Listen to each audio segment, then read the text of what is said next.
రాయదుర్గం భూముల వివాదంలో టీజీఐఐసీకి సుప్రీంకోర్టులో ఊరట లభించింది.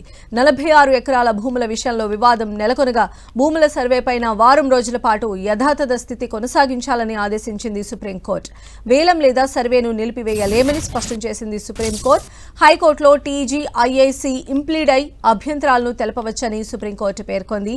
తమ వాదనలు వినకుండా హైకోర్టు ఉత్తర్వులు ఇచ్చిందని టీజీఐఐసీ వాదనలు వినిపించింది.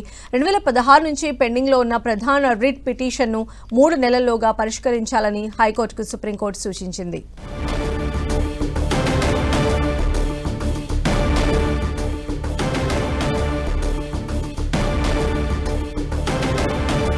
బులెటిన్లో మరో బ్రేకింగ్. రాయదుర్గం భూముల వివాదంలో టీజీఐఐసీకి సుప్రీంకోర్టులో ఊరట లభించింది. 46 ఎకరాల భూముల విషయంలో వివాదం నెలకొంటే భూముల సర్వేపై వారం రోజుల పాటు యథాతథ స్థితి కొనసాగించాలని ఆదేశించింది సుప్రీంకోర్టు. ఇక వేలం లేదా సర్వేను నిలిపివేయలేమని స్పష్టం చేసింది సుప్రీంకోర్టు. హైకోర్టులో టీజీఐఐసీ ఇంప్లీడ్ అయి అభ్యంతరాలు తెలపవచ్చని సుప్రీంకోర్టు పేర్కొంది. తమ వాదనలు వినకుండా హైకోర్టు ఉత్తర్వులు ఇచ్చిందని టీజీఐఐసీ వాదనలు వినిపించింది. 2016 నుంచి పెండింగ్లో ఉన్న ప్రధాన రిట్ పిటిషన్ను 3 నెలల్లోగా పరిష్కరించాలని హైకోర్టుకు సుప్రీంకోర్టు సూచించింది.